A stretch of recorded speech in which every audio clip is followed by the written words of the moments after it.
Hi, everyone. Just looking for Pastor Bland.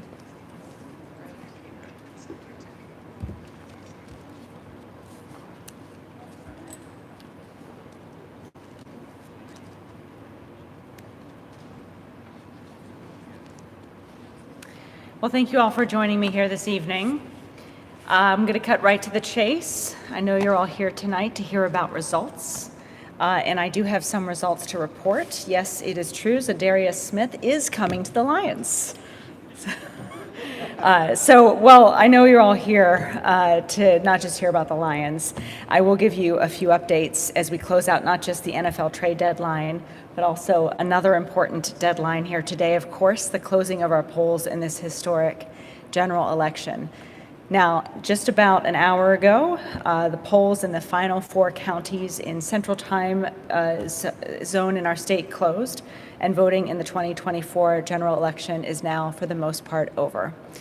You know, today was a day that was full not of chaos or confusion or fear, but of confidence, celebration, and yes, pride. I want to begin by thanking all of the voters, election officials, and election workers who participated in this historic election. You made democracy work. We know that the eyes of the nation are on Michigan once again, and we have shown the country that we are determined, enthusiastic, and full of grit. Our track record in Michigan is solid, and the country can again be assured that our elections are safe, secure, and accessible. Partnerships were critical to our success today. Our office has worked with business leaders, faith leaders, and many others to reach voters in communities all across the state with the information that they need to make their voices heard. And I'm honored to be joined tonight by Reverend Dr. Stephen Bland Jr., here with me tonight to talk about the work that he led this year to empower faith leaders to be trusted voices for voters in this election. Pastor Bland, would you like to say a few words? Thank you, Secretary of State Benson, and to all of you tonight who have gathered on this early night, because it's going to be a lot longer than this. But I'm thankful that we tonight can pause at least and be grateful that in the state of Michigan that we've made at least voting a safe experience. We've made and helped to make voting one that people who want to exercise their voice can exercise that voice, because polling places should be safe passage. It should be an experience where people, as I've witnessed today, can bring families, can bring generations, and people can vote their conscience and vote their convictions without any intimidation, without any intrepidation or any fear. The Faith United to Save Democracy, which is a peacekeeping poll chaplain work of chaplains of persons who are multi-faith, multi-denominational, various persons from different walks of life, black, white, Hispanic, all coming together. And we trained over the last several months that we might be able to have a person at each polling place where we are able to do so. So persons who are coming can have the ability to feel as if that coming to vote in this location is something that not only is a safe thing to do, but a sacred thing to do. And so we like to report, again, in 2020, when we did this the first time, we had 173 poll chaplains across the state of Michigan, and it appears we had about 162 in Michigan this year. Over 1,400 were trained across 10 states, battleground states and others, and Michigan, being at the top of the nation, leads the way again. So we want to, again, be thankful and grateful that it's not only because of the peacekeeping efforts of the chaplains, but also because our state had laws that were enacted so that voter suppression and things of that nature could be minimized. We are grateful for the Secretary of State for championing that cause, for making voting something that gives us accessibility. 9 days of early voting helps us so it does not have to have all the count in one day and have the kind of situation we had at Huntington Place last year. Having the ability to start the absentee count earlier. We are on to a historic early vote where we had almost 3.5 million votes cast before today. And many of that comes because we've stretched and given laws and people an opportunity. Working moms and people who have challenges on voting day need more time and more opportunity and more access to voting and to the poll. the opportunity to make decisions. So these are things that are helpful. I'm grateful again for our Secretary of State, her staff, for our governor, and for other persons in Michigan to make that of such, and we are glad to partner with them by making voting again safe and the passageway the kind of way that we want to be proud of. We, particularly in the African American community, are grateful because we have had a history through Jim Crow and other places where we were prohibited from voting. So to look at the ancestors and now see that we can go from having to count how many jelly beans are in a jar or how many bubbles in a bar of soap, but to watch and see generations walk up today able to bring people freely to vote was just an honor and a privilege, and something that I know that my parents and others would have loved to live to see. And as we move forward now, I'm grateful to say that we've gone from picking cotton to picking presidents, and hopefully we'll have a great outcome on tonight. God bless you, and thank you for these moments. Pastor Bland. Thank you so much. Thank you, Pastor Bland. I'm really grateful for your leadership and for your partnership in ensuring Michiganders were safe and our elections were secure this year. Today, we are celebrating a very successful election. It began by the celebration of a successful early in-person voting period all throughout our state. As we know already, before the polls even opened, 3.3 million Michiganders had voted in this election. And then throughout today, the final day to vote in this election, we saw citizens all across the political spectrum show up proudly to cast their vote in this historic election and participate in our democracy. My morning started with a dance party at my local precinct here in Detroit. And then as I traveled to polling places all throughout the state, I encountered enthusiastic, joyful gatherings of voters who were excited to participate in this election. You know, Michiganders stepped up and showed up today. And I was particularly inspired by the number of moms and dads who made it a family affair, bringing their young kids with them to vote and prepare these future voters to proudly inherit our democracy. You know, one government teacher in Cadillac brought his entire class of students with him to witness the voting process. And I saw more young people show up than I ever remember seeing in any election cycle, many of whom were excited to vote in their first election ever. Nearly 22,000 Michiganders registered and voted today, many of them under the age of 30. And not to be outdone, some septuagenarians were also first-time voters today, and others who showed up in their 90s had been voting in every election since they turned 18. Those were the winners of this election. They are our success story. The record-breaking number of Michiganders who cast ballots and the clerks and election workers whose efforts made it possible for them to do so. That's our victory, and that's what we're celebrating tonight. Now, we'll know more in the coming days and hours about how this election turned out. But as of right now, we know we are on track for record-breaking turnout in this election. We already know more than 3.4 million votes were cast throughout the mail or early voting process, including the mail-in ballots received today. And of the 2.3 million ballots that were sent to voters who voted from home, 94% were already returned as of 7:30 p.m. tonight, and the vast majority of those had been processed and fed into the tabulators before today, with the rest expected to be tallied in the coming hours as clerks check in the final ones submitted to their offices that were submitted to their offices before 8 p.m. today. So we'll know for sure in the hours ahead how many Michiganders turned out to vote in person today, but we expect it was at least as many who showed up 4 years ago. And from our team members across the state, we know that things also went smoothly in precincts across Michigan. Any issues were minor and resolved quickly and were not widespread but isolated. Polling places were by and large calm and efficient and energetic. People were excited to vote today. The tireless work of more than 1,600 local clerks and thousands of election workers all across the state made those celebrations possible, made that pride possible. And, you know, let me just say something about our clerks for 1 second. They have adapted to a plethora of new voting laws in record-breaking speed. They implemented new processes. They stood strong against attempts to sow confusion and doubt in the integrity of their work, and did it all with a smile and with pride to be participating in this historic election. So that's what we're celebrating tonight. It's no question that our democracy has prevailed because of the people in the process today and the voters who took advantage of their options to vote in this election. Now, it may take a few more hours before we know for sure the results of this presidential election here in Michigan. I'm hopeful that we will be the first of the 7 battleground states to announce our unofficial results, and we'll know that more in the hours ahead. But we're on track to have those results by tomorrow, if not sooner. Already, every ballot voted in person and cast today has been tabulated. And while over 94% of the ballots voted from home were returned, there are still thousands that are left to be processed and are being processed and tabulated as we speak. There are another 6,000 ballots still outstanding from military and overseas voters.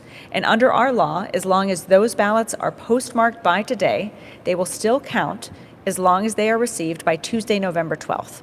So with those 6,000 ballots outstanding, it may determine some of the closer races in our state, but the bottom line is we have a clear process under the law to make sure every eligible vote is counted.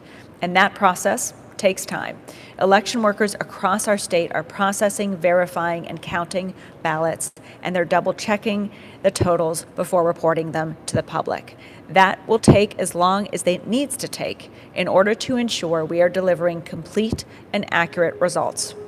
Nevertheless, thanks to the remarkable efficiency of our clerks and election workers, tonight there are no reports of long lines of voters remaining across this state, and there are no disruptions or fires, literally or metaphorically, to put out, and our tabulation process is going even more efficiently than expected. For example, in Flint, only 1,000 mail-in ballots remain to be processed and tabulated tonight.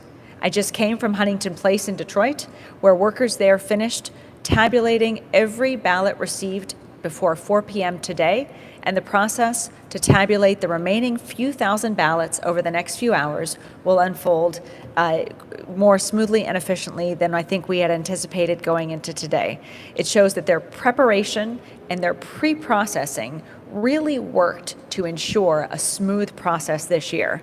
If you've been to Huntington Place today, as many have, you observe, to the extent that there are law enforcement there, they are there only to observe and protect the people who are protecting democracy. And whether it's observers or challengers from either side of the aisle, or people, election workers tabulating ballots, everyone is following the rules. Everyone is respecting each other. Everyone is observing the process or being a part of the process. And as a result, we're seeing the smooth and efficient, secure tabulation of those absentee ballots in Detroit. And even in Warren, I am told there are only a few thousand mail-in ballots remaining to count, even though they just began doing that today. So to ensure this efficiency continues, we do want everyone to respect this process. It's critical in these next few hours as the work to protect and tabulate the voice of our voters is done. We want to ensure that every valid ballot is counted and that we give space to everyone working to do that work. At the same time, we don't want to give space to anyone who attempts to make premature declarations about the outcome of the election in Michigan. Be it a candidate, a news outlet, or an unverified rumor on social media, we need to ensure that all votes are tabulated to ensure the democratic process unfolds as the voters intend and the law stipulates. So while it is possible there will be races or ballot questions where results, even minimal returns, are clear, the vigilance that we must hold will be critical in any question of a close race. And I'm relying on the media and voters alike in partnership with my office and out of respect for the will of the voters and the work of the volunteers tabulating these ballots to stand tonight with us. We have been and will continue to be entirely transparent during this process to ensure that when misinformation, if it is spread, it is quickly recognized for what it is, an attempt to undermine confidence in our system and sow seeds of doubt about the outcome. Make no mistake, when we have any results to share, it will be because they are the clear and unequivocal will of the voters. This is an incredible day for Michigan, and this is an incredible day for our nation. My thanks to clerks and staff all across the state who worked long and difficult hours over the last several months preparing for today. Their preparation paid off in a smooth and successful election, and I'm grateful to so many members of my team here tonight who helped facilitate that work all throughout the state, all day today and the many partners we have had along the way, from our faith leaders to, yes, our sports teams. And that's one of the reasons why we're here in Ford Field tonight, to really emphasize how important these partnerships were, from faith leaders to sports leaders to business leaders to law enforcement and our Attorney General, all of whom share with us a belief that our democracy is at its strongest when every voice is heard and when every vote is counted. Finally, I want to thank the millions of voters who participated in our democracy this election. Just like our Lions, you have made winners of all of us. Thank you. Happy to take any questions. Were there any? Go ahead. Were there any instances? Jocelyn Horn with WWJ. Were there any instances of any issues or any misinformation spread today? And if so, how was that addressed? One of the candidates, the former president, said there was a strong law enforcement present in Philadelphia and Detroit. That was not true. We quickly debunked it. To the extent that other people were upset, it was usually just because they couldn't get one of these stickers. We saw some of them sold on eBay, which I don't recommend. But at the same time, we also made these stickers available at our Secretary of State branch offices for the rest of this week. But no, in all seriousness, we didn't see many serious or credible issues throughout the day. There were, as we talked about earlier, some threats that had been called in, bomb threats that had been called in to four locations, as well as our office in Lansing. Those were investigated and found to be not credible and sourced to Russia, as the incidents in Georgia were as well.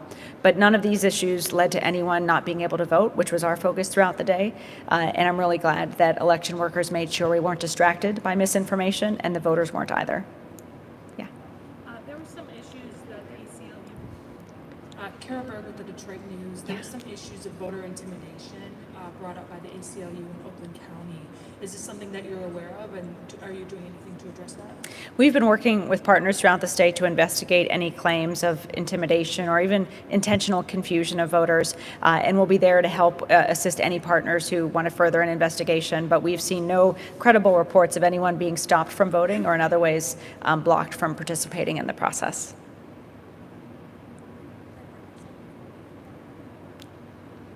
Hi, ML. Go ahead. Madam Secretary, can you compare and contrast what the scene was like in 2020 with what you've seen tonight?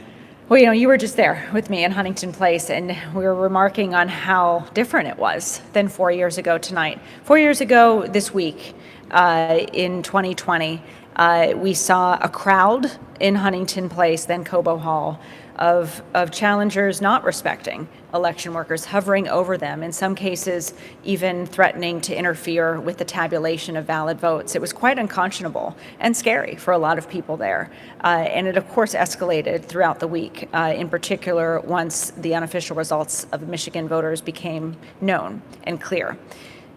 Contrasted that to tonight, where everyone is respecting each other. There's lots of space.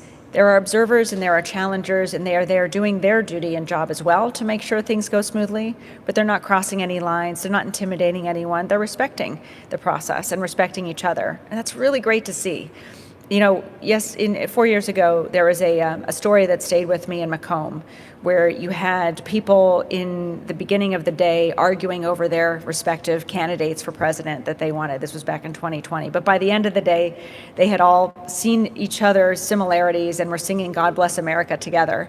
In some ways, that incident is a metaphor for what we've seen over the contrast of these two elections. In 2020, at this moment, there was more disruption in Detroit. Now we're not seeing that disruption. We're seeing peace. We're seeing smooth and efficient tabulation. We're seeing and expecting results to be available earlier than they were in 2020 due to the pre-processing available to those workers. So I'm really glad. It really shows how strong, resilient, and how much our election officials have persevered through the last few years and made our election system stronger and better through what we've come through together. What do you attribute the difference to? I think the two things that have led to the differences I just explained were preparation I mean, we've spent the last few years preparing for today, all of us, building partnerships, working with faith leaders to keep the peace, working with election workers to ensure they knew the rules, and working to invite people into the process so that they could understand how secure it is. That was our preparation, and then pre-processing. Part of the challenge of last year was there were 3 million ballots that election workers had to process and tabulate today. Now there were 3 million ballots, but they were tabulated and processed over the course of the early voting period. That created much more space and much less anxiety, and I think just took the temperature down a lot more than we saw in 2020. So I'm really grateful because the proof was in the results that we saw today, and I'm hopeful that that peace, that serenity, that respect of the process and the respect that people on both sides of the aisle are showing each other and to democracy itself will hold in the days and months ahead. Joey Capoletti with Yeah. AP. Can you elaborate a little bit on, you say you debunked the former president's claims. Is there no truth to that? And then, kind of a follow-up. Are you concerned at all that the former president is already making, as you're saying, false claims before polls were even closed? Are you concerned about that later tonight? Well, I think the first thing I've tried to make clear is that candidates don't declare who wins elections, voters do. And so we'll remind any candidates who try to make premature declarations of victory in the hours or days ahead that they're not the ones who gets to decide who wins. It will be the unofficial tallies and votes in battleground in all states around the country. And that's what we're focused on delivering for the nation today here in Michigan. But secondly, yes, if there are either candidates or other bad actors or even foreign bad actors who try to continue to inject confusion or fear or sow seeds of doubt about the sanctity of our elections in the hours and days ahead, we'll be there to speak the truth and ensure people know what is actually happening. And if I could go back to comparing where we are now in 2024 in 2020. In 2020, we saw an uptick in misinformation leading to many threats of election officials that we've endured in the years since. And of course, a lot unfolded in the months following that election year, or that election day. What we've seen now, however, in 24 is not necessarily a reduction in that misinformation, but an increase in people prepared to fight it. An increase in people like faith leaders and business leaders and sports teams who have come together to help us whack every mole that comes up. And that's been a real success story, and it's, I think, one of the ways we've been able to more swiftly respond to misinformation and debunk it quickly, because there's so many of us with eyes on the process and with an awareness of how far people might go to sow seeds of doubt and a willingness to defend the truth about our process at every step of the way. Yeah.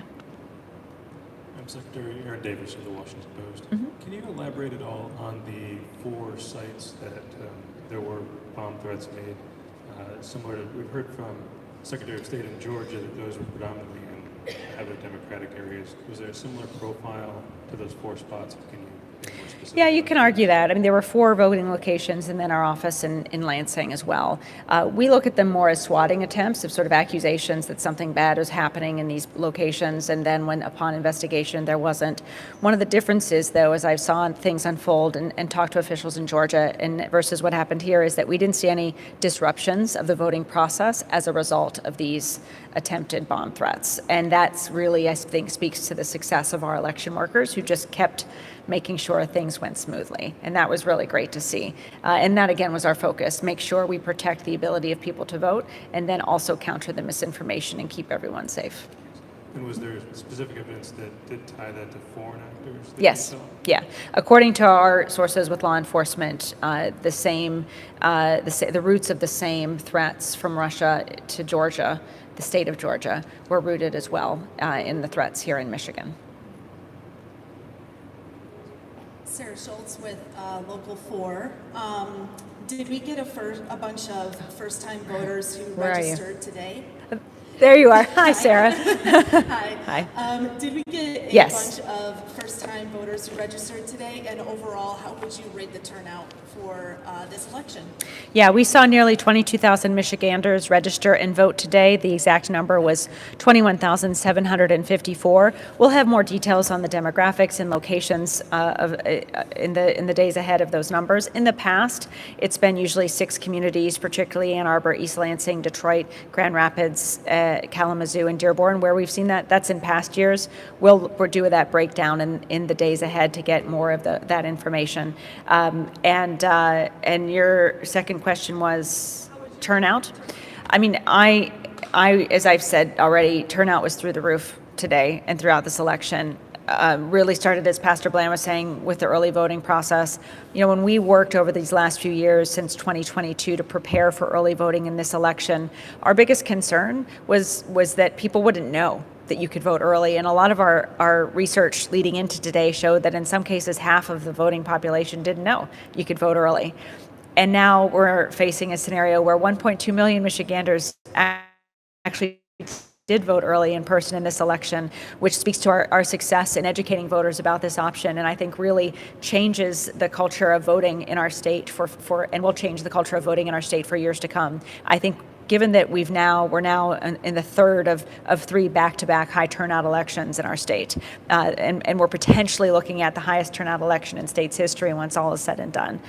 Given all of that, with the early voting process and period, it has undoubtedly made voting more convenient in our state, and I think that's why we're also seeing a lot of new voters show up this year. We announced earlier that about 15% or so, maybe more, of the people who voted early were new voters, were first-time voters, and we saw a lot of people showing up today who were new voters or first-time voters as well. That's our goal every year, to get more people voting, to get more first-time voters in the process, and early voting was a big reason why we were able to, I think, do that so well this year.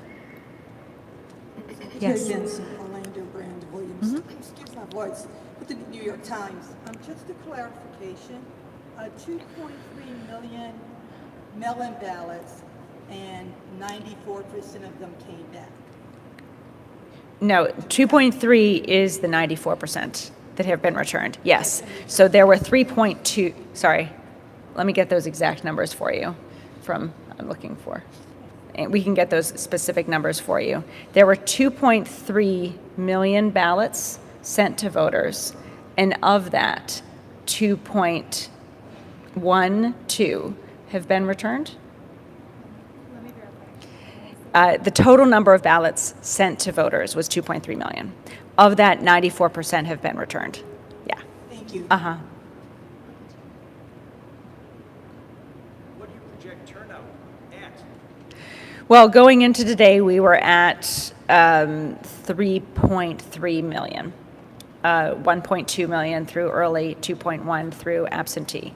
And so for today, if we had 2 million or more participating, which is what we had in 2020, then we would be at about between 5 and 5.5 million. We'll know more tomorrow morning what those exact numbers are, but anecdotally, we saw both long lines and fast-moving lines at every precinct I visited today, and many of our staff visited. So that would suggest to me that we perhaps had more people turn out on Election Day than we did in 2020. And if that does turn out to be the case, then we will have broken the early voting, the total voting turnout record in Michigan in recent history.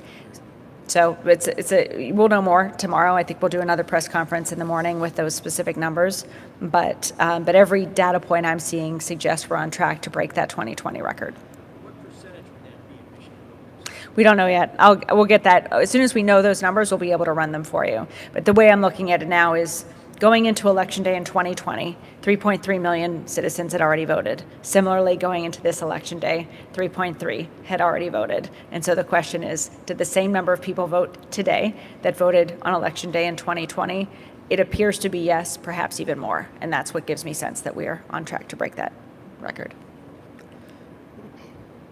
Other questions? Yes. Do you want to get a microphone real quick? Newspaper of Japan. Uh-huh. I have a quick question. Like I've read some of a attorney in the social media. Mm-hmm. He said he claimed one person voted 29 times in Detroit, and he said he got this information from through the FOIA, through the State's Department database. Yeah, that doesn't sound accurate, but we will continue to debunk misinformation as it arises, but there's no evidence that anything like that actually occurred. But thank you. There's no data on. Yeah, I mean, that's the type of thing that would quickly become apparent, and I would really caution anyone against amplifying misinformation that is posted on social media to that effect. And that particular issue has been debunked, but thank you. And we can get you more information on that specific one. Thanks. Yeah.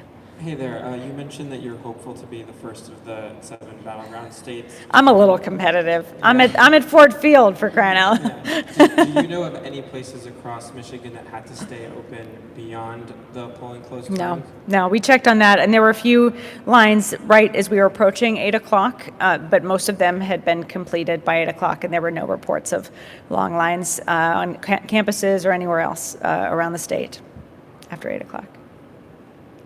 Hi, Hi. Hannah Nichols from Michigan Yeah. Advance. I was wondering if you happen to know where the last vote was cast in Michigan. Oh, I wish I had data that granular, but I do not. I'm sorry. That sounds like a great thing to be able to throw. You know what? If I had that information, I definitely would have included it in my remarks.